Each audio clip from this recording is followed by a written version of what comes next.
বিশ্বনবী বললেন লাউ কাতাআতা জিলদাক, গায়ের চামড়াগুলো কেটে কেটে রোদে শুকিয়ে যদি মায়ের পায়ের দুইটা জুতাও বানিয়ে দাও, ছোটবেলা যে দুধ খেয়েছো সেটার এক ঢোক দুধের শোধ আদায় হবে না। এজন্য মা যে কি কষ্ট করে। এখানে বেশিরভাগই আমরা নর্মাল প্রসেসে পৃথিবীতে এসেছি, তাই না? সিজারিয়ান বেবি খুব কম, থাকলে এক দুইটা। নর্মাল প্রসেসে একটা বাচ্চাকে ডেলিভারি করতে একটা মায়ের যে কত কষ্ট হয় আপনি কল্পনাই করতে পারবেন না। চিকিৎসা বিজ্ঞান বলে একজন সুস্থ মানুষ ব্যথার একটা ইউনিট আছে, মাত্রা, ব্যথা মাপার একক। 45 ইউনিট পেইন বা ব্যথা একজন মানুষ সহ্য করতে পারে। ব্যথার তীব্রতা বা মাত্রা যদি 45 ইউনিটের বেশি হয়, যদি ছাড়িয়ে যায়, হয় লোকটা বেহুশ হবে, নয় মরে যাবে। আমার আর আপনার মা যখন আমাদেরকে নর্মাল প্রসেসে ডেলিভারি করেছেন, তখন তারা 45 না 57 ইউনিট প্লাস 57 থেকে 60 ইউনিটের পেইনও তারা ছাড়িয়ে গেছে।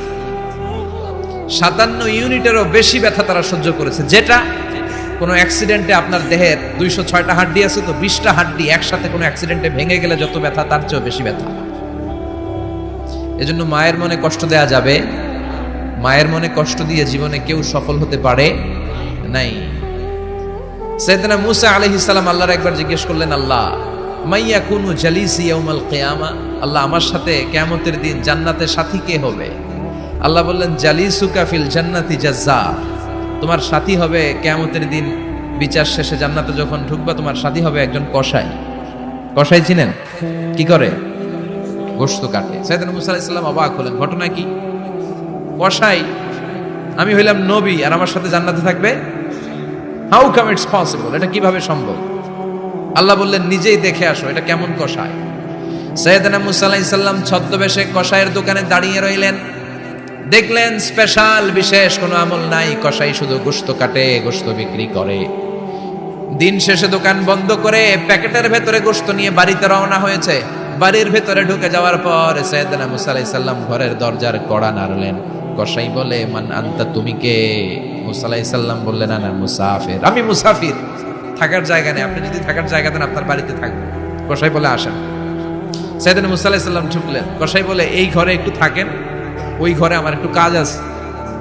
মূসা আলাইহিস সালাম বললেন, যান, কাজ সেরে আসেন। মূসা আলাইহিস সালাম খেয়াল করলেন ওই ঘরে মাচার উপর থেকে বয়োবৃদ্ধ এক নারীকে তিনি নামিয়ে গোসল করালেন, টাওয়াল দিয়ে গা মুছিয়ে দিলেন, নতুন জামা পরিয়ে দিলেন।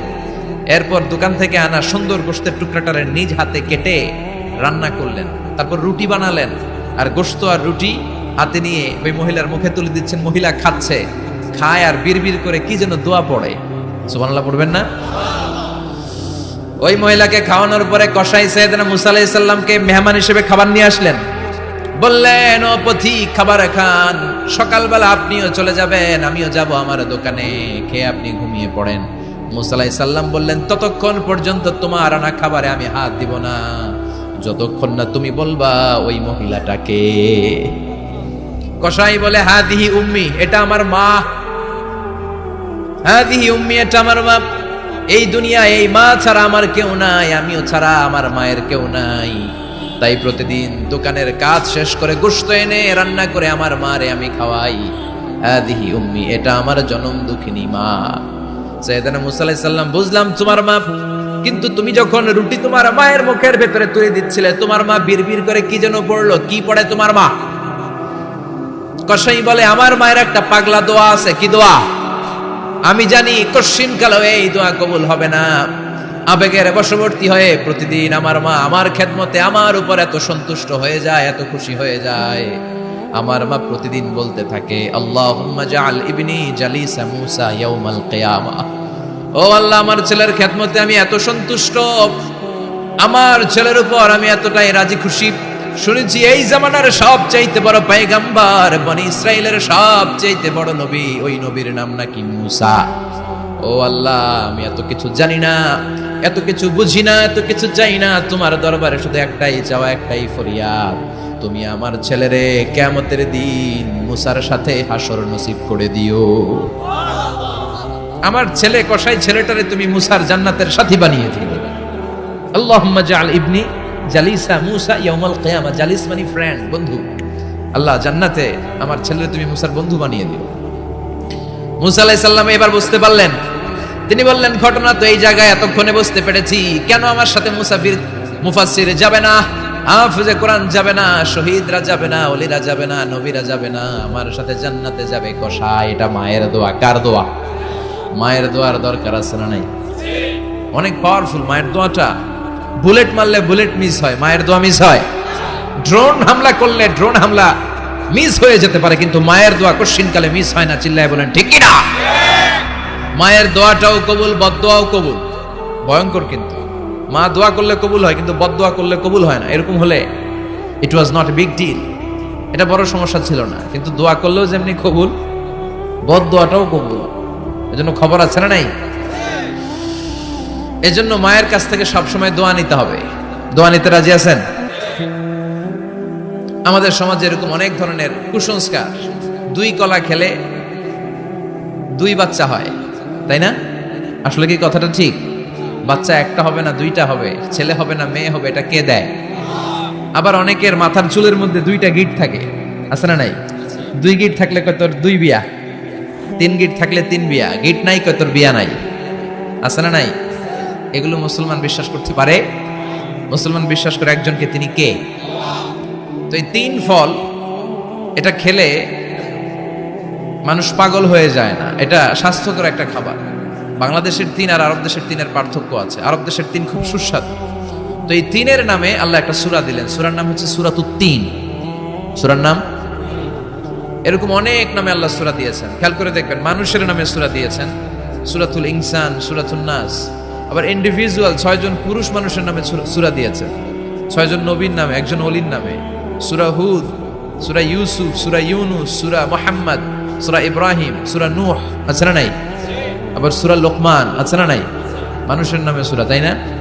তো 7 জন পুরুষের নামে সূরা, আর মাত্র 1 জন নারীর নামে আল্লাহ সূরা দিলেন। বলেন তো এই সূরাটার নাম কি? মারিয়াম। তো রেশিওটা কম হয়ে গেছে না? পুরুষ 7 জন, নারী 1 জন। নারীরা যাতে রাগ না করে, নারীদেরকে বুঝ দেওয়ার জন্য আল্লাহ সব নারীদের নামে আলাদা একটা সূরা দিলেন। সূরার নাম, তার মানে আল্লাহ নারীকে খুশি রাখতে চায়, বিশ্বনবীও নারীদেরকে খুশি রাখতে চায়। আমার অনেকে বলে, হুজুর আপনি নারীদের পক্ষে কথা বলেন বেশি। আমি সবার পক্ষেই বলি, যার যেটা অধিকার তাকে সেটা দিতে হবে, ঠিক কিনা? নারীরা সম্মানিতা, তাদেরকে সম্মান দিতে হবে। বিশ্বনবী তাদেরকে সম্মান দিতেন। মা আয়েশাকে বিশ্বনবী সবসময় আগে সালাম দিতেন। সুবহানাল্লাহ পড়েন। খাদিজা রাদিয়াল্লাহু তাআলা আনহাকে আল্লাহ তাআলা আরশের উপর থেকে সালাম পাঠিয়েছেন। এজন্য নারীদেরকে সালাম দিবেন বেশি বেশি। ঘরে সুখ শান্তি নাই, অনেকে বলে ঘরটা নাকি জাহান্নামের টুকরা, কারণ সালাম নাই। সালাম মানে শান্তি। সালাম মানে কি? সালাম সালাম হাজার সালাম সকল শহীদ স্মরণে, আমার হৃদয় রেখে যেতে চাই তাদের স্মৃতির চরণে। পড়েন আমিন। সালাম মানে, চিল্লায় বলেন। জান্নাতীরা যখন জান্নাতে ঢুকবে, ফেরেশতারা জান্নাতীদেরকে কি বলবে? সালাম, শান্তি। Enter the paradise with peace and security. শান্তি এবং নিরাপত্তার সাথে জান্নাতে ঢুকে যা। এজন্য ঘরটারে শান্তিময় বানাতে চাইলে সালাম দিতে হবে। কি দিতে হবে? আজ থেকে স্ত্রীকে সালাম দিবেন তো ইনশাআল্লাহ। পড়েন। আমার মাইকের আওয়াজ যদি বোনদের কানে যায়, মাদের কানে যায়, আপনাদেরও বলি, আপনারাও আগে আগে সালাম দিবেন। এই দৃশ্য বাচ্চারা দেখলে বাচ্চারাও সালাম শিখবে, ঠিক কিনা? মা খাদিজার ব্যাপারে আল্লাহ বলেছেন, জিব্রাইল তুমি যে খাদিজারে আমার পক্ষ থেকে সালাম দিয়ে দাও, আর খাদিজারে বলে দাও জান্নাতে খাদিজার জন্য এমন ঘর আমি প্রিপেয়ার করে রেখেছি যেই ঘরের ভিতরে কোনো নয়েজ নাই, কোনো আওয়াজ নাই, কোনো ডিস্টার্ব নাই, আছে শান্তি। সুবহানাল্লাহ। কারণ বিশ্বনবীর জন্য খাদিজা নিজের ঘরটার এরকম নয়েজহীন, কোলাহল মুক্ত, শান্তিময় করে রেখেছিলেন। বিশ্বনবী কোলাহলপূর্ণ দাওয়াতি কাজ শেষ করে যখন ঘরে যেতেন, কলিজাটা ঠান্ডা হয়ে যেত। বিশ্বনবীর জন্য এমন একটা ঘর রেখেছিলেন মা খাদিজা, ওই ঘরে বিশ্বনবী যখন প্রবেশ করতেন, বাইরে যত মারপিট হয়েছে, মারামারি হয়েছে, কাফেরদের যত অত্যাচার সহ্য করেছে, ঘরে ঢোকার সাথে সাথে নবী সব ভুলে যেতে। এত মায়া, শান্তি, প্রশান্তির ঘর খাদিজা বানিয়েছিল। এজন্য আল্লাহ বলেছে, জিব্রাইল খাদিজারে বলো, খাদিজার জন্য এমন জান্নাত আমি রেখেছি যে জান্নাতে কোনো সাউন্ড নাই, আওয়াজ নাই, ডিস্টার্ব নাই, কোলাহল নাই, কোনো নয়েজ নাই। চিল্লায় পড়েন আল্লাহু আকবার।